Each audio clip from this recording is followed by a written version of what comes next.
বর বলেছিল এমন রান্না করবি না যাতে আমায় গামছা পরে এক কোমর জলে নামতে হয়। ঠিক আছে, ওর কথা মতো মালটাকে আজকে তেলে ছাড়বো, কিন্তু তার আগে মাংস আর টুকরো করে রাখা আলুতে ভালো করে নুন হলুদ মাখিয়ে তেলে ছাড়তে হবে। বেশি নয়, ওই গোল্ডেন ব্রাউন হওয়া পর্যন্ত দইকে উল্টে পাল্টে ভেজে নিতে হবে। এবার আর তেলে নয়, শুকনো খোলায় ছোট চামচের 1 চামচ জিরে ধনে, 10-12টা গোলমরিচ, 2টো শুকনো লঙ্কা, 3-4টে এলাচ, একটু দারচিনি, সামান্য একটু জয়িত্রী হালকা করে ভেজে নিয়ে আদা রসুন বাটার সাথে আরও একবার ঘুরিয়ে নিতে হবে। জয়িত্রীর পরিমাণ কিন্তু বেশি দিলে হবে না, না হলে তেতো হয়ে যেতে পারে। এবার চলে যাব আগের কড়াইয়ে পড়ে থাকা তেলে 1 চামচ ঘি মিশিয়ে তাতে তেজপাতা ফোড়ন দেব।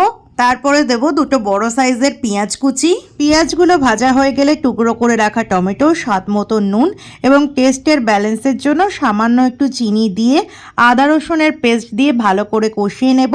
তারপরে পরিমাণ মতন হলুদ আর যে যেমন ঝাল খাও সেই মতো লঙ্কা গুঁড়ো দিতে হবে। তবে বর যখন বলেছে জল দেব না, ঢাকনা দিয়ে স্লো কুক করব, বারবার কষাবো আবার চাপা দেব। 20 মিনিট এইভাবে চললে চিকেন কিন্তু তোমাদের একেবারে রেডি হয়ে যাবে। তবে এবার একটা গামছা রেডি করতে হবে, বরের জলে নাবার জন্য নয়, খেয়ে মুখ মোছার জন্য।